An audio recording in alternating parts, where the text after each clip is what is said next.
કૃષ્ણ એ પરબ્રહ્મ તત્વ છે, એક અદ્ભુત દિવ્ય ચેતના છે કૃષ્ણ. વર્ષો પહેલા પરમાત્મા નારાયણે એક નાનકડું રૂપ લઈ, એક અવતાર લઈ આ પૃથ્વી પર પધાર્યા.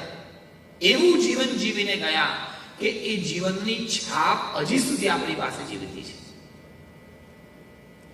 વિચાર કરો, આપણો જન્મદિવસ આપણે કેટલા વર્ષ સુધી મનાવીએ?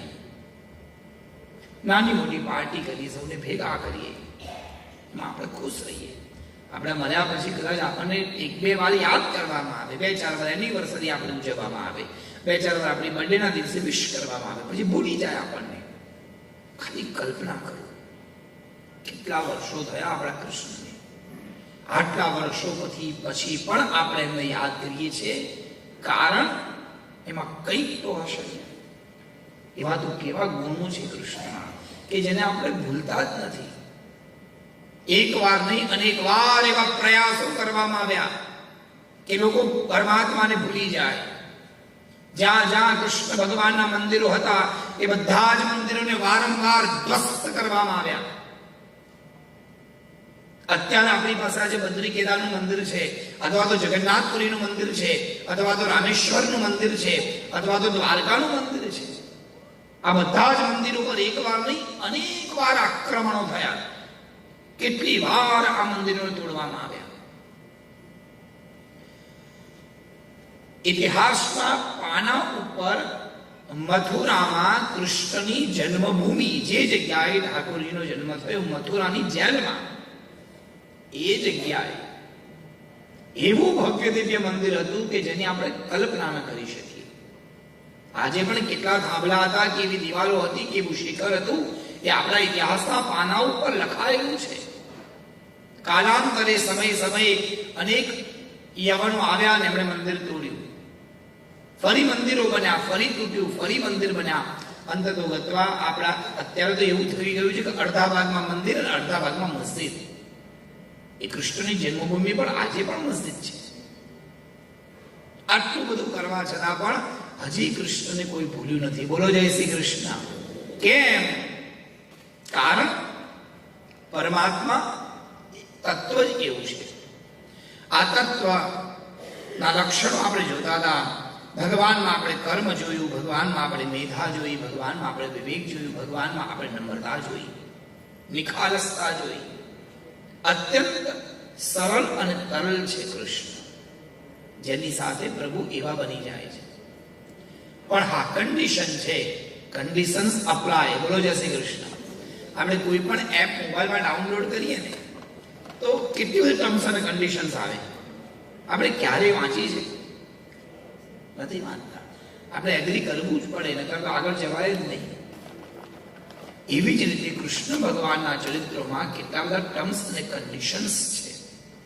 ત્યારે પ્રભુ આપણને અનુકૂળ બને. બહુ ધ્યાન આપજો. ચાર વસ્તુની જ્યારે શુદ્ધિ હોય એવું વલ્લભાચાર્ય કહે છે.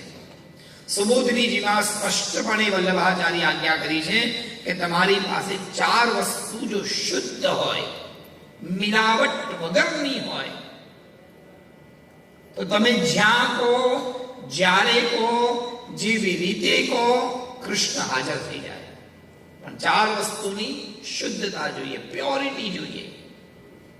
એમાં કૃષ્ણને પણ ગમે અને કૃષ્ણમાં પણ છે એવું પહેલું તત્વ, સૌથી પહેલું તત્વ છે એ પ્યોરિટી ઓફ હાર્ટ. હૃદયની શુદ્ધતા.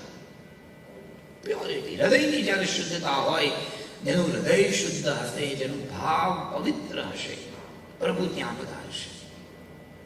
હૃદયની શુદ્ધતા જ્યારે હોય તો ભગવાન બધું છોડી આવે અને પોતાના નિયમો પણ ભગવાન તોડે. એક ભક્ત થયા ભગવાનના, ભાગવતજીમાં, જેને વલ્લી ભગવાનની સ્તુતિ ગાઈ. Purity of heart. આપણને ભગવાન પસંદ થાય અને પ્રભુ આપણને કહે કે માં બચ્ચા ક્યાં चाहिए, તો હું તો પહેલા એમ જ કોઈ એક લોટરી લગાડી દઉં ભગવાન. બોલો જય શ્રી કૃષ્ણ. બધી વાત પછી એક લોટરી લાગી જવી જોઈએ. એ પેલી કઈ આવે છે, કઈની સ્પેશિયલ છે, પેલી પાવર બોલ. બોલો જય શ્રી કૃષ્ણ. કોઈ બોલ્યું ખરું? પાવર બોલ. એક આપણે ગુજરાતીમાં એવું ભજન પણ છે, પ્રભુ પાસે જવું, પૈસો મૂકી કહું, ક્યારે એક રાતમાં કરોડપતિ થવું.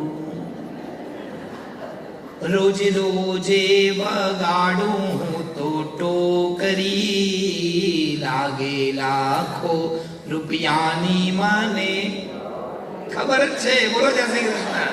બધા હોશિયાર છે સાહેબ. ચાલતા ડાકોર જવું, અરે રણછોડરાયને કહું, ક્યારે એક રાતમાં. ભગવાન પાસે આપણે આપણી બધી જ ઈચ્છાઓ પૂરી કરાવી લઈએ. મને આ જોઈએ, મને પેલું જોઈએ, મને અને સાહેબ એમાં તો કેટલી બાધાઓ પણ રખાઈ જાય. એ બાધાવાળી વાત કહી દઉં. બોલો જય શ્રી કૃષ્ણ. અમારે અમદાવાદથી એક બેન નાટક દ્વારા શ્રીનાથજી દર્શન કરવા માટે ગયા. ધ્યાન આપજો. હવે આ બાનો એવો નિયમ, દર પૂનમે નાથ દ્વારા જવાનું. આગલા દિવસે રાત્રે બસમાં જાય, સવારમાં વહેલા પરોઢી મંગળાના એક અડધો કલાક પહેલા બેન ત્યાં પહોંચે. ફટાફટ ધર્મશાળામાં જઈને સ્નાન કરવાનું અને જલ્દી જલ્દી મંગળાના દર્શન કરવાના. પછી પાછું આવવાનું, ચા નાસ્તો કરીને પછી બીજે બધા જ કામ કરવાનું. મંદિરમાં જાય, બેસીને પાઠ કરે, પરિક્રમા કરે, જગનમોહન ચોકમાં બેસી સુદર્શન કવચનું પાઠ કરે. હવે ત્યાં એક ધ્રુવ બારીની દિવાલ છે. એ બારી ઉપર એક કંકુ દેખ સાથીઓ કરે એવો અનુભવ. થેલી જોડે રાખે, કંકુ હોય, એની માળાની પેલી ઝોલી હોય, પુસ્તકો હોય. આનો નિયમ. અને દર પૂનમે જવાનું એટલે નિયમ બધું ફિક્સ હોય કે આટલા વાગે ઉતરવાનું, અહીંયા ચા પીવાની, આ ધર્મશાળામાં જવાનું, મંદિરમાં જવાનું, પરિક્રમા કરવાની, સાથીઓ કરવાનું, પાઠ કરવાનું, બધું ફિક્સ. આમ ઘડિયાળના ટકોરે સેવા ચાલે. હવે એમાં થયું એવું કે એક દિવસ બસ પડી મોડી, બસમાં આવ્યું પંચર. એટલે બેન ત્યાં 7 વાગે પહોંચતા હતા, એની જગ્યાએ 10 વાગે પહોંચ્યા. મંગળાની આરતી મિસ થઈ ગઈ. એટલે પેલું મંગળામાં પાઠ કરવાના હોય, પછી રાજભોગના પાઠ કરવાના, એ આખો ક્રમ તો ખોરવાઈ ગયો. હવે બસ વાળા એવું કીધું કે આજે બસ જલ્દી ઉપાડવાની છે, કારણ કે પંચર કરાવવાનું છે. એટલે બહાને વિચારને મળ્યો સમય ઓછો. ઉતાવળમાં પેલા ધ્રુવ બારીની દિવાલ ઉપર સાથીઓ કરવાનો ભૂલી ગયા. બસમાં જઈને બેઠા, એકદમ યાદ આવ્યું, અરે બાપરે, સાથીઓ કરવાનો રહી ગયો. હવે જો કંઈક રહી જાય તો અમારા બહેનોને મનમાં શંકા બહુ થાય. બોલો જય શ્રી કૃષ્ણ. કંઈક થશે તો, કારણ કે આ શંકાઓ એટલે થાય. અમારા ભાઈઓને શંકા બહુ ના થાય, બહેનોને શંકા બહુ. કેમ ખબર છે? કારણ કે બહેનો સિરિયલ બહુ જોવે. બોલો જય શ્રી કૃષ્ણ. આ સિરિયલોમાં બધું જ આવે એવું આવે. દીવો લોહી છે ને એટલે ખૂબ જાય.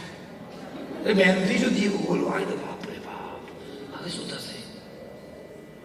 બધું સિરિયલોમાં થાય, રિયલ લાઈફમાં એવું ના હોય. પવન આવે તો દીવો લોહી જાય, ઘી ના હોય દીવો લોહી જાય, એમાં શંકા ન થાય. ભગવાન નક્કી જ છે. દીવા ઓલવાય જો કોઈ ઓલવાઈ જતું હોય તો મારે તો 4 દીવા કે નામ બોલીને ઓલવી જ દેવા છે. એવું ના થાય. એ જે લખ્યું હોય એ જ થાય. બેનને શંકા થઈ, અરે બાપરે, આજે સાથીઓ રહી ગયું, મારે કંઈક ગડબડ થશે તો. બસ વાળાને કીધું, ભાઈ એક કામ કરે, મને જરાક 2 મિનિટ આપું છે, સાથીઓ કરીને પાછી આવું. એ સારું, 5 મિનિટથી વધારે ના લાગવી જોઈએ, બસ ઉપડી જશે. બેન બિચારા ઉતાવળે ગયા. મન હતું બસમાં. ગયા મંદિરમાં, ડબ્બી ખોલી, સાથીઓ કર્યો. સીધો સાથીઓની જગ્યાએ ઊંધો સાથીઓ થઈ ગયો. બસમાં આવીને બેઠા ને યાદ આવ્યું, અરે બાપરે બાપ, સાથીઓ તો ઊંધો થયો. બસ ઉપડી ગઈ, કરવું શું?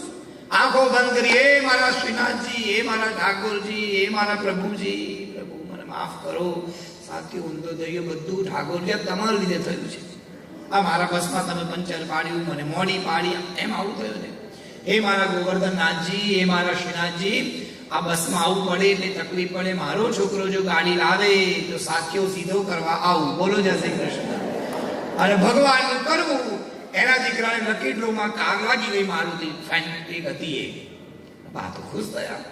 બા ગયા અને કારમાં બેસી અને સાથીઓ સીધો કર્યો.